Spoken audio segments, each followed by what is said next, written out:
Sudafed Wizard, a short story.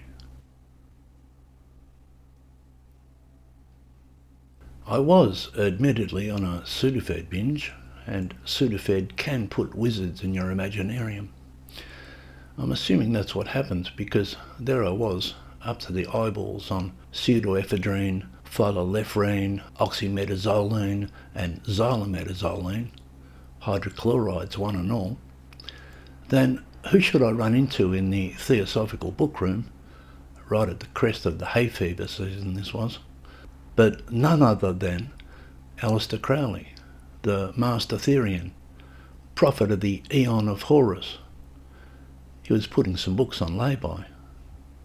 "Aleister," I said, surprised, "I haven't seen you in ages. People said you died in 1947. "I did," he said, and then he gave me the greeting. "Do what thou wilt shall be the whole in the law."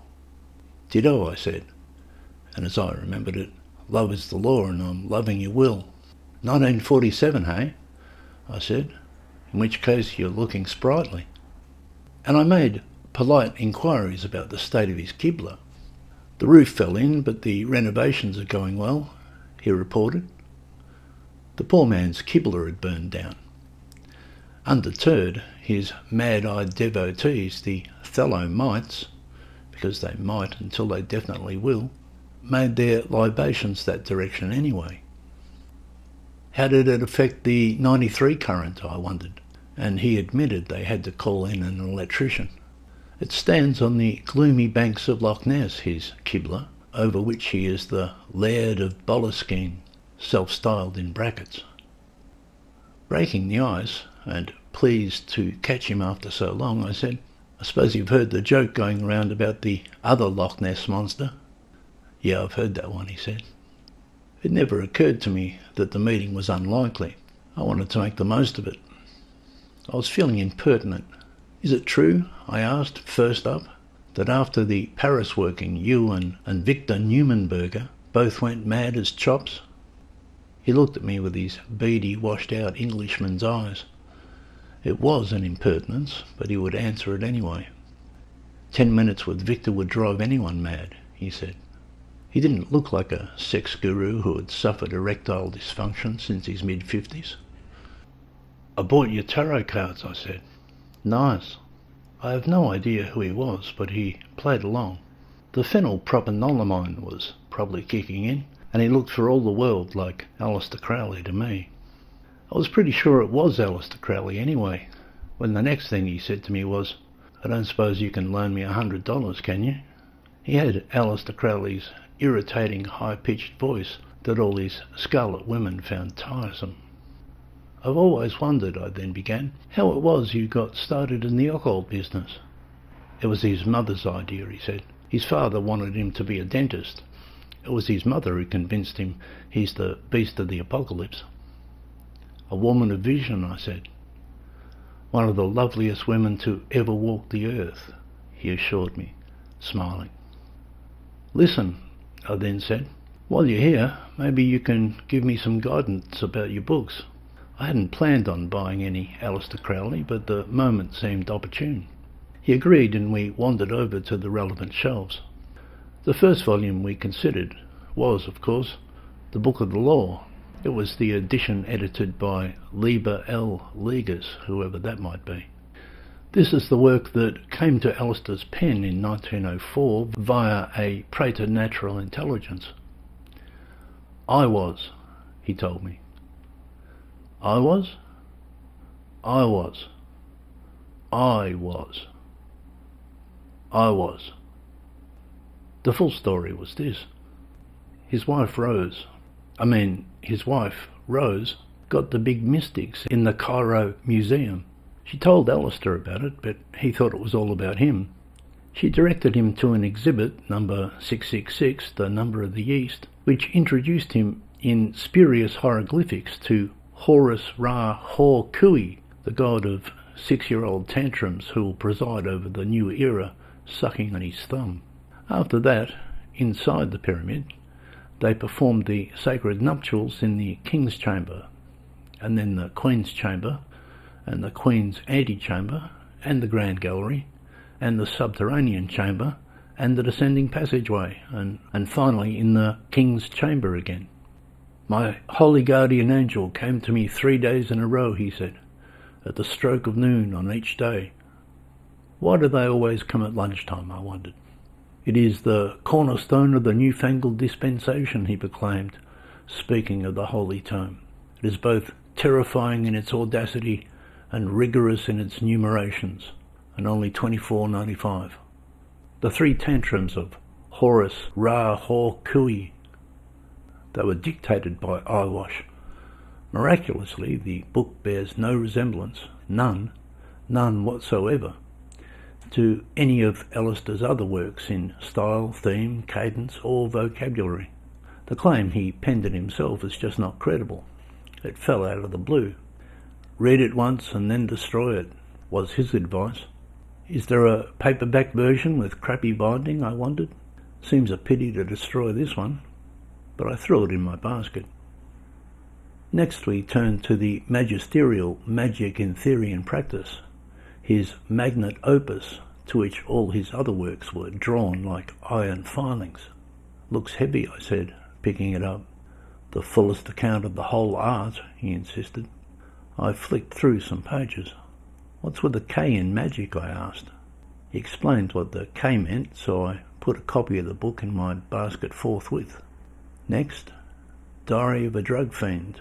Yep, I'll have one of them. What's this, I asked, holding up a volume entitled 777.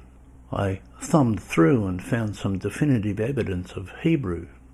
Ah, the mystic traditions of the Kabbalah, I said. Don't you mean Kabbalah?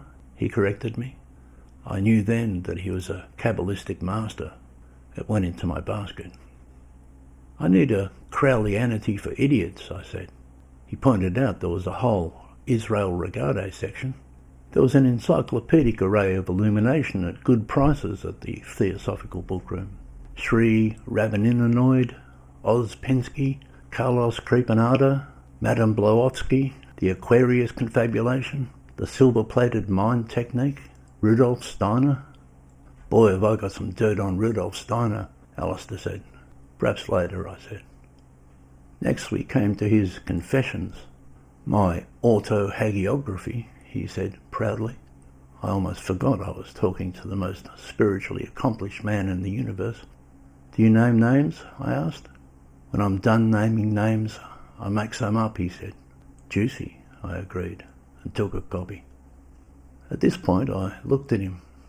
You know, I said, they say you take enough heroin every day to kill a room full of people.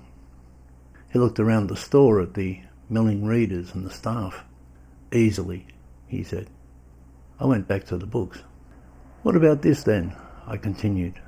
The Book of Lies, falsely so called, in brackets, said the Laird of Boleskine, self-styled, in brackets.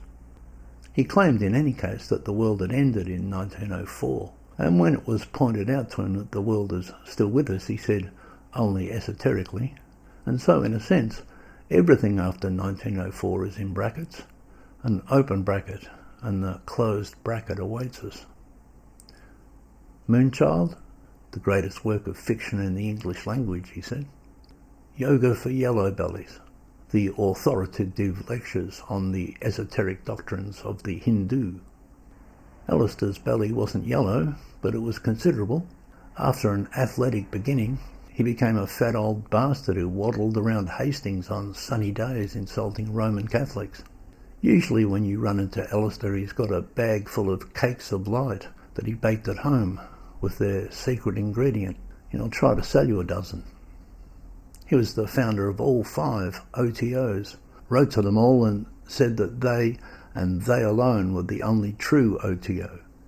Then he invested in law firms as the contending OTOs went to court.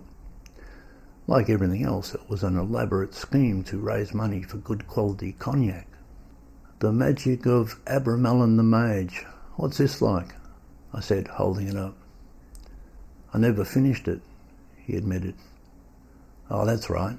You were called away to Paris by MacGregor Mouldbug to help him save the Hermetic seals on a golden prawn.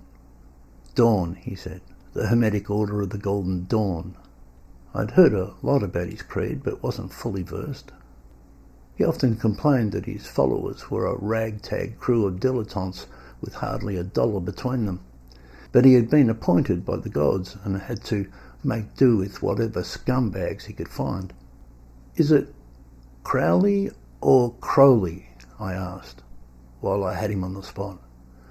"That's the test of a true fellow mine. Those who think me holy call me Crowley," he explained, "while those who think me foully call me Crowley." "Crowley it is then," I said, since I was at best a neophyte and I had yet to submit my ever-living, one and only, unique and indivisible soul into his expert care. "The next book? How to Fake Horoscopes. This looks interesting." "I faked mine," he said, "several times. He upset Sicily once." "What was Mussolini like?" I had to ask. "Italian to a fault," he said.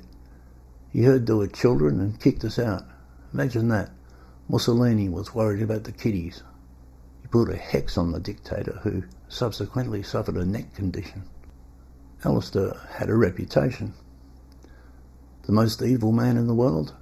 Which world are we talking about? Do you hate God?" "He started it." "Then one day," I said, "you were climbing up a mountain when suddenly you crawled into your tent and cried like a little girl, leaving your fellow climbers for dead." "It was a big mountain," he said. He was also a chess champion and had played the Russian masters when he was a quisling for the British establishment. Famously, he had outplayed a dozen Russians, all the while making whoopee with an Australian violinist, with his eyes closed. "I had a conversation with my holy guardian angel once," I said. "This was last hay fever season, and he told me there's a Chinese sage inside me trying to escape, and then tried to sell me cheap plane tickets to Shanghai." At this, before the master could respond, a sickly-looking item of confused misery walked up. "Who's this?" I wondered. "This is my boy, Ataturk," said Aleister, and I had forgotten that among his extraordinary accomplishments he was also a model father.